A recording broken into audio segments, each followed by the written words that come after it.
Praise the lord. లూకా సువార్త 10వ అధ్యాయం. గొర్రెల దొడ్డిలో ద్వారమున ప్రవేశింపక వేరొక మార్గమున ఎక్కువాడు దొంగయు దోచుకొనువాడునై ఉన్నాడు. ద్వారమున ప్రవేశించువాడు గొర్రెల కాపరి.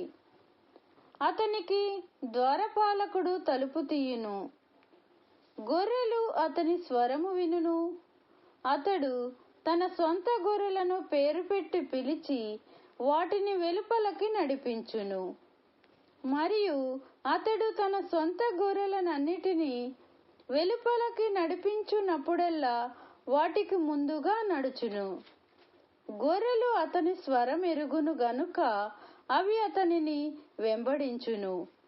అన్యుల స్వరము అవి ఎరుగవు గనుక అన్యుని ఎంత మాత్రమును వెంబడింపక వాని యొద్ద నుండి పారిపోవునని మీతో నిశ్చయముగా చెప్పుచున్నానని వారితో అనెను. ఈ సాదృశ్యము యేసు వారితో చెప్పెను గాని ఆయన తమతో చెప్పిన సంగతులెట్టివో వారు గ్రహించుకొనలేదు. కాబట్టి యేసు మరలా వారితో ఇట్లనెను, గొర్రెలు పోవు ద్వారమును నేనే. నాకు ముందు వచ్చిన వారందరూ దొంగలను దోచుకొని వారునై ఉన్నారు. గొర్రెలు వారి స్వరము వినలేదు. నేనే ద్వారమును. నా ద్వారా ఎవడైనా లోపల ప్రవేశించిన ఎడల వాడు రక్షింపబడిన వాడై లోపలికి పోవచ్చు, బయటకు వచ్చుచు మేత మేయుచుండును. దొంగ దొంగతనమును, హత్యను, నాశనమును చేయుటకు వచ్చును గాని మరి దేనికిని రాడు. గొర్రెలకు జీవము కలుగుటకును అది సమృద్ధిగా కలుగుటకును నేను వచ్చితినని మీతో నిశ్చయముగా చెప్పుచున్నాను. నేను గొర్రెలకు మంచి కాపరిని. మంచి కాపరి గొర్రెల కొరకు తన ప్రాణము పెట్టును. జీతగాడు గొర్రెల కాపరి కాడు గనుక గొర్రెలు తనవి కానందున తోడేలు వచ్చుట చూచి గొర్రెలను విడిచిపెట్టి పారిపోవును. తోడేలు ఆ గొర్రెలను పట్టి చెదరగొట్టును. జీతగాడు జీతగాడే కనుక గొర్రెలను గురించి లక్ష్యము చేయక పారిపోవును. నేను గొర్రెల మంచి కాపరిని. తండ్రి నన్ను ఎలాగున ఎరుగునో, నేను తండ్రిని ఎలాగు ఎరుగుదునో అలాగే నేను నా గొర్రెలను ఎరుగుదును.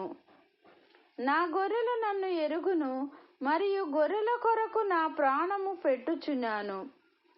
ఈ దొడ్డివి గాని వేరే గొర్రెలను నాకు కలవు. వాటిని కూడా నేను తోడుకొని రావాలనని అవి నా స్వరము వినును. అప్పుడు మంద ఒకటియు గొర్రెల కాపరి ఒకడును అగును. నేను దాన్ని మరలా తీసుకొనున్నట్లు నా ప్రాణము పెట్టుచున్నాను. ఇందువలననే నా తండ్రి నన్ను ప్రేమించుచున్నాడు. ఎవడును నా ప్రాణము తీసుకొనడు. నా అంతట నేనే దాన్ని పెట్టుచున్నాను. దాన్ని పెట్టుటకు నాకు అధికారము కలదు. దాన్ని తిరిగి తీసుకొనుటకును నాకు అధికారము కలదు. నా తండ్రి వలన ఈ ఆజ్ఞ పొందితినెను. ఈ మాటలను బట్టి యూదులలో మరలా భేదము పుట్టెను. వారిలో అనేకులు వాడు దెయ్యము పట్టిన వాడు, వెర్రివాడు, వాని మాట ఎందుకు వినుచున్నారని, మరికొందరు ఇవి దెయ్యం పట్టిన వాని మాటలు కావు, దెయ్యము గ్రుడ్డివారి కన్నులు తెరవగలదా అనిరి. ఆలయ ప్రతిష్ఠ పండుగ యెరూషలేములో జరుగుచుండెను. అది శీతాకాలము. అప్పుడు యేసు దేవాలయములో సొలొమోను మండపము తిరుగుచుండగా యూదులు ఆయన చుట్టూ పోగై, ఎంతకాలము మమ్మను సందేహపెట్టుదువు? నీవు క్రీస్తు అయితే మాతో స్పష్టముగా చెప్పుమనిరి. అందుకు యేసు, మీతో చెప్పితిని గాని మీరు నమ్మరు. నేను నా తండ్రి నామమందు చేయుచున్న క్రియలు నన్ను గూర్చి సాక్ష్యమిచ్చుచున్నవి. అయితే మీరు నా గొర్రెలలో చేరిన వారు కారు గనుక మీరు నమ్మరు. నా గొర్రెలు నా స్వరము వినును, నేను వాటిని ఎరుగుదును, అవి నన్ను వెంబడించును.